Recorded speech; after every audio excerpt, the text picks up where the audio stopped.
Brace yourself, a federal election is coming. I'm Marco Perry. Welcome to the Perry Platform.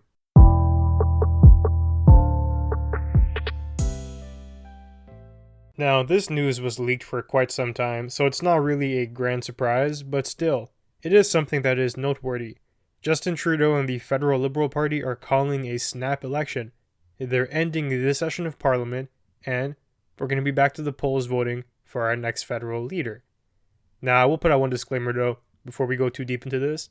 I'm literally recording minutes after the announcement, so it's Sunday around lunch right now.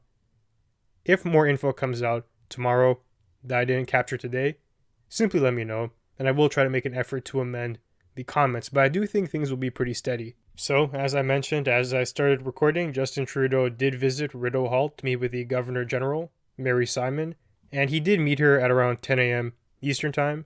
It took about an hour and a half for the official announcement to come out, and here it is. He is dissolving the 43rd Parliament, which is going to trigger an early federal election. Now, the first question that usually comes to people's minds when thinking about this is, why do it? Why would Trudeau, the sitting Prime Minister, call another election while he's the Prime Minister? Well, the answer simply is securing that position for more time. Trudeau feels, for some reason, that at this point in history, the getting is good, and it'll be relatively easy for him to secure a majority government, or his secondary objective, to simply extend the length of his minority term. Now, keep in mind the previous federal election took place in 2019, so its natural end date was 2023. 2 more years from now, basically. If Trudeau can lock in another 4 years from this snap election, that means a natural end date won't be until 2025.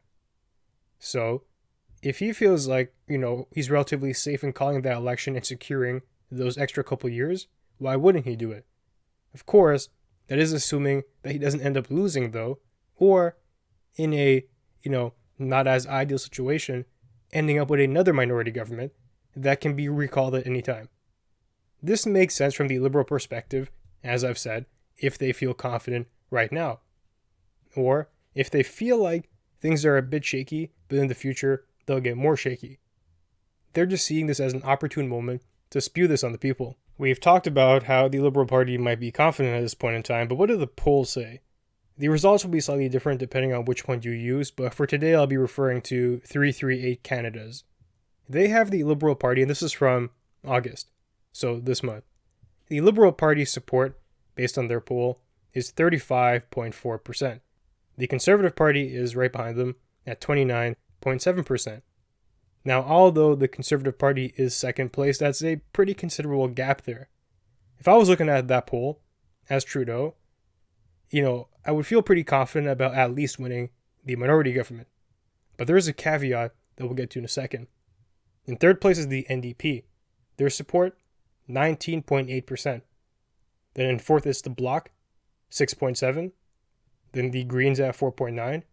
And the People's Party in last there at 2.5%. Now, there is a grain of salt you do have to apply here when looking at the polling data. Keep in mind, and this sort of inconsistency might have stuck out at you, the Bloc, although they're polling relatively low, they actually surpassed the NDP in the last election. And the polling looks this way because the Bloc, they don't care about federal polling per se. They're going to have a strong showing in Quebec. And the federal polls wouldn't capture that. It's my opinion that the Bloc is underestimated in the polling data, and perhaps you can say the NDP is overestimated, and the Greens I would put in that category of overestimation too. Now, when it comes to the top 2 players, the Liberal and the Conservative Party, it's hard to say. We've seen things flip-flop when it comes down to election time quite often.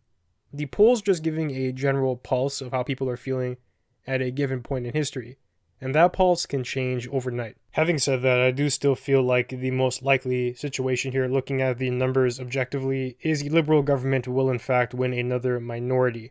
I don't think the support is there for them to edge out and get the majority that they're praying for, but we will see.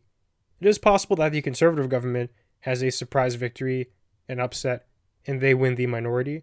I do not think it's in the cards for the Conservatives to win a majority, and I do think this is somewhat of a best case scenario for the people. I would prefer a minority government from whoever wins. I'm just not that confident in the leaders and the parties at this point in time to want to bestow upon any one of them the power of a majority government.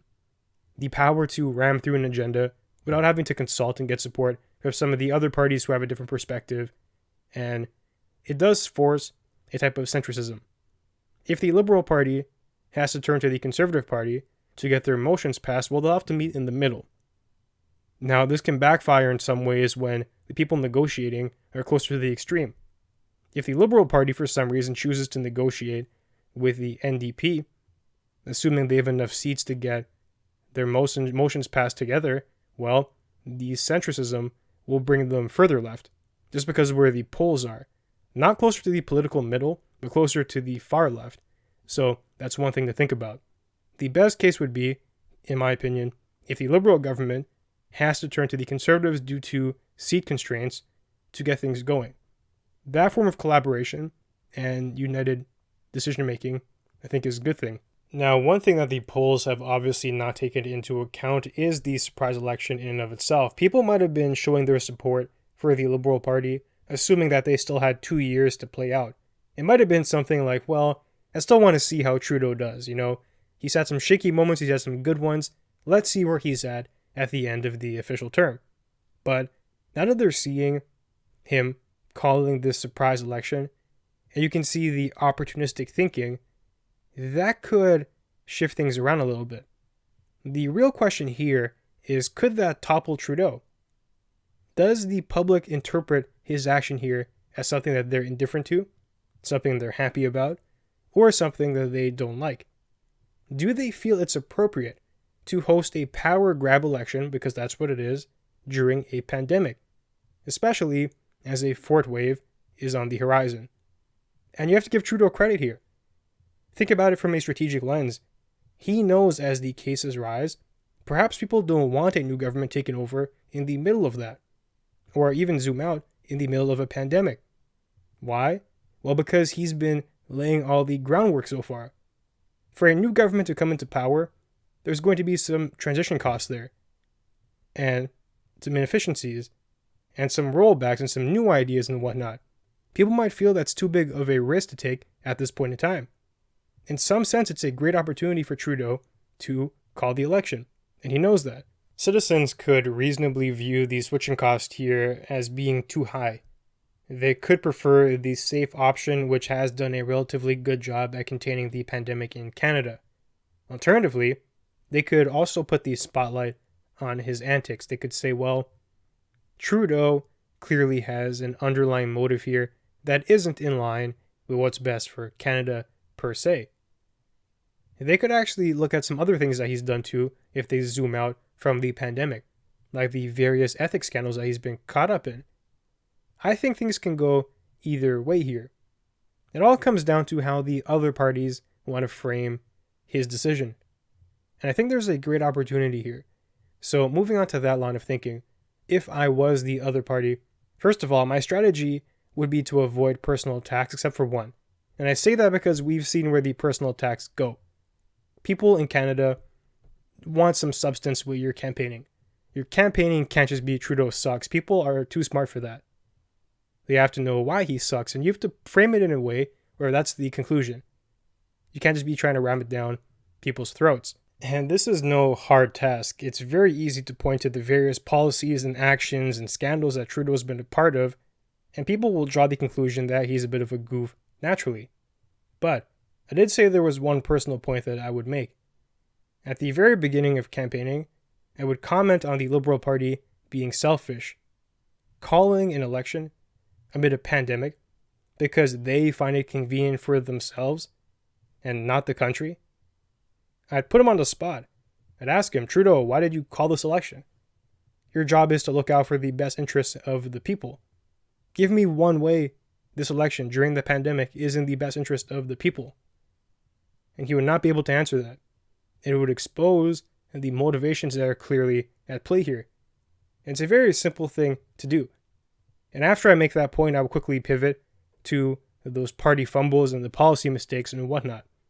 Stick to the facts and, very clearly, the party should avoid getting too personal. And I keep thinking back to those old attack ads saying that Trudeau is inexperienced, he's too young. You cannot go back to that.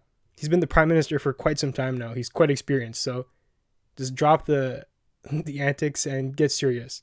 That's my message for the other parties if they want to win here. So now I guess the question is, what should you do?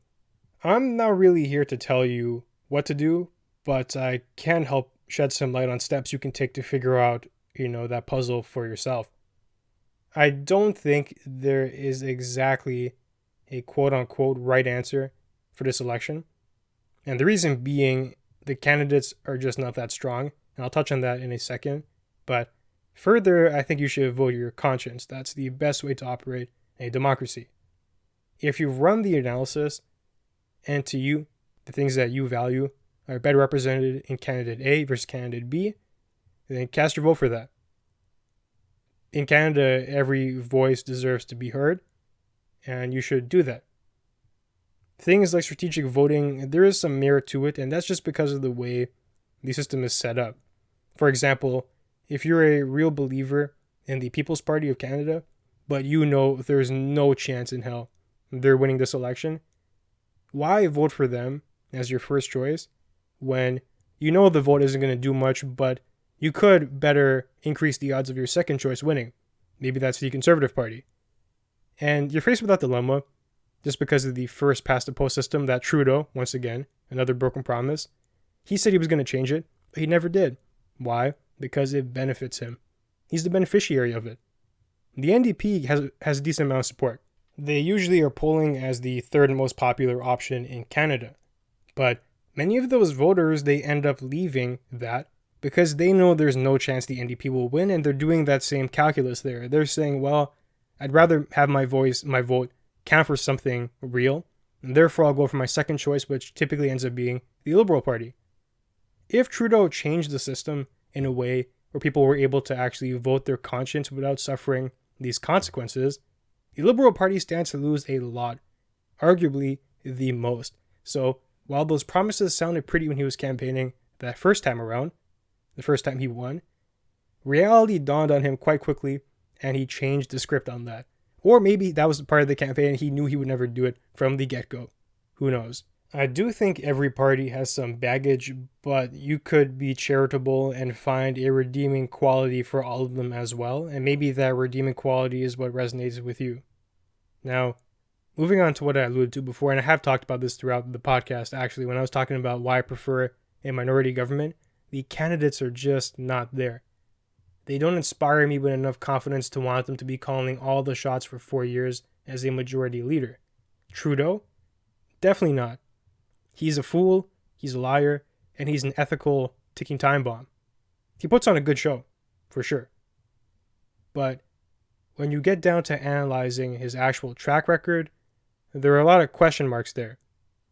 Then you move on to Aaron O'Toole. He's unproven. He's been flipping and flopping on a bunch of things, even the carbon tax. He began by saying he doesn't want it. Now he's saying he wants it. He actually may be the more inexperienced one here, and I would have to see more of him before I am comfortable with bestowing that majority blessing. Then you have Jagmeet Singh, which honestly is an extremist in some sense. He is part of the far left way of thinking. That would be disastrous, in my opinion, to have in government. Then you have the Green Party. They're supposed to be focused on the environment, but they've been branching out, and they've had little success. And in some ways, they have adopted a similar line of far left thinking. Then you have Maxime Bernier, who has said things like climate change don't exist. I think he's been questioning the pandemic in certain ways. He has issues with wearing a mask and stuff like that. There are problems here. But flip the script and let's say, hey, what are the good things maybe? Well, the Liberal Party, they're not as far left as some of the other options. If you had to vote for a left-leaning party, they're a center-left option. The Conservative Party, the same thing can be said in some ways. They're like a center-right countervailing force. Then you have the NDP. Well, they seem like they really care about some issues that matter for a lot of Canadians, like housing and whatnot. The ways they would go about achieving this, I'm not too sure about, but You have that. And the Green Party, well, they're really serious about the environment. That's a major issue. Then you have the People's Party. They're very serious about personal freedoms and stuff like that. And there has been a crackdown in that area, honestly, if you look at the history of how things have been going as of late. So there is some merit to that point of the platform. So it is up to you really to do that math in your head, figure out where you stand, and I do think you should vote based on the conclusion that you draw.